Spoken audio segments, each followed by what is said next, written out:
টেকনাফের গহীন পাহাড়ে দুঃসাহসিক অভিযান পরিচালনা করছে র্যাব ও বিজিবি।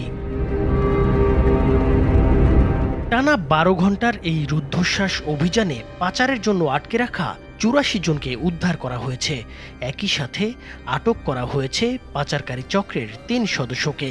সেই সাথে উদ্ধার করা হয়েছে বিদেশি পিস্তল, 1 নলা বন্দুক, ওয়াগন শুটার, গুলি, দেশীয় রামদা আর ধারালো চাকু।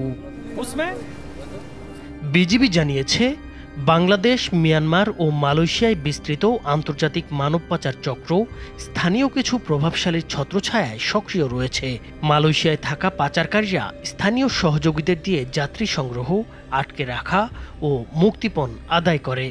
প্রলোভন দেখিয়ে ভুক্তভোগীদের বলা হয় বিদেশে উচ্চ বেতনের চাকরি ও সহজ যাত্রার সুযোগ মিলবে, কিন্তু বাস্তবে তাদের মিয়ানমারে আটকে রেখে পরিবারের কাছ থেকে মুক্তিপণ আদায় করা হয়। এই অভিযানে শুধু অপরাধীদেরই ধরা হয়নি, অক্ষত অবস্থায় উদ্ধার করা হয়েছে পাচারকারীদের হাতে বন্দী অসংখ্য ভিকটিমকেও। এই আভিযানিক সাফল্য মানব পাচারকারীদের প্রতি একটি কঠোর সতর্কবার্তা। গত 21 সেপ্টেম্বর রাতে বিজিবি ও র্যাবের সদস্যরা খবর পান টেকনাফের বাহারছড়া ও কচ্ছপিয়ার গহীন পাহাড়ে একটি মানব পাচারকারী চক্র মালয়েশিয়া ও থাইল্যান্ডে নেয়ার প্রলোভন দেখিয়ে কয়েকজনকে আটকে রেখেছে। খবর পাওয়ার পরপরই যৌথ বাহিনী অভিযান শুরু করে। প্রথম ধাপে বাহারছড়া পাহাড়ি এলাকা থেকে পাচারকারী সন্দেহে একজনকে আটক করা হয় এবং তার কাছ থেকে 4 জন ভুক্তভোগীকে উদ্ধার করা সম্ভব হয়। পরে তাদের দেয়া তথ্যের ভিত্তিতে পৃথক 3টি আস্তানায় অভিযান চালিয়ে আরও 84 জনকে উদ্ধার করা হয়।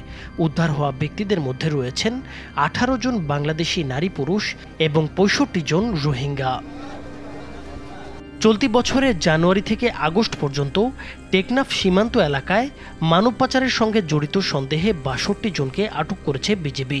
এছাড়া পলাতক রয়েছেন আরও 24 আসামি। চক্রের মূল হোতা ও সহযোগীদের ধরতে অভিযান অব্যাহত রয়েছে বলে জানানো হয়েছে। এছাড়া সাম্প্রতিক অভিযানে 18 সেপ্টেম্বর নৌবাহিনী ও কোস্টগার্ড কচ্ছপিয়ার পাহাড় থেকে নারী, পুরুষ ও শিশুসহ 66 জনকে উদ্ধার করে। এর 2 দিন আগে 16 সেপ্টেম্বর বিজিবি 11 জনকে উদ্ধার ও 12 পাচারকারীকে গ্রেপ্তার করে। 14 সেপ্টেম্বর সাগরপথে মিয়ানমারের 100 নাগরিক পাচারের চেষ্টা ব্যর্থ করে বিজিবি এবং 4 পাচারকারীকে আটক করে।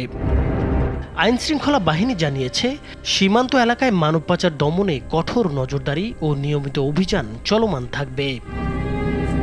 নাইমুর হোসেন, মাছরাঙ্গা টেলিভিশন।